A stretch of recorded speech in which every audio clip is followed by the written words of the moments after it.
Se a destra ci sono dubbi e perplessità sulla ricandidatura dell'uscente presidente della regione siciliana Nello Musumeci, anche da parte dei suoi stessi amici della coalizione, per cui Musumeci ha deciso di fare un passo di lato, a sinistra, con la quasi unanimità, un solo astenuto, la direzione regionale del Partito Democratico Siciliano, che si è riunita a Palermo, ha approvato la relazione del segretario Anthony Barbagallo, che proponeva la candidatura dell'europarlamentare Caterina Chinnici alle primarie del centro-sinistra in vista delle regionali del prossimo autunno. Riconosco a Caterina Chinnici, ha detto Barbagallo, un'evidente capacità inclusiva di tanti mondi che cercano con una candidatura disponibile all'ascolto e che allarghi il campo.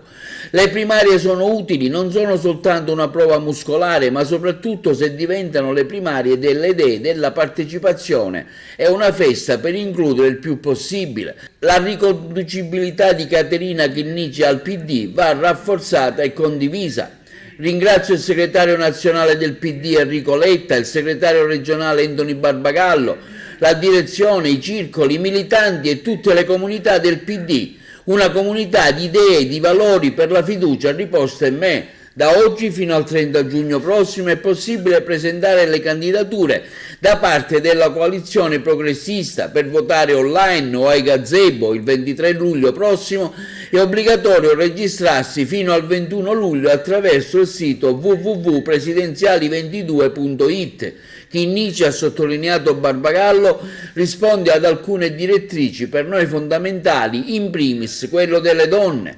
Più volte abbiamo posto il tema della doppia preferenza di genere in Sicilia, ma anche per ottenere un assessore donna in giunta siciliana, e poi facendo ricorso al TAR per chiedere un terzo della giunta regionale sia composta da donne. Abbiamo scelto una donna che ha spessore, conoscenza approfondita della macchina regionale, avendo ricoperto anche il ruolo di assessore, e una cultura giuridica che non è in discussione, essendo anche una magistrata, ed è peraltro l'unica parlamentare siciliana da Bruxelles in giù, in quota Partito Democratico.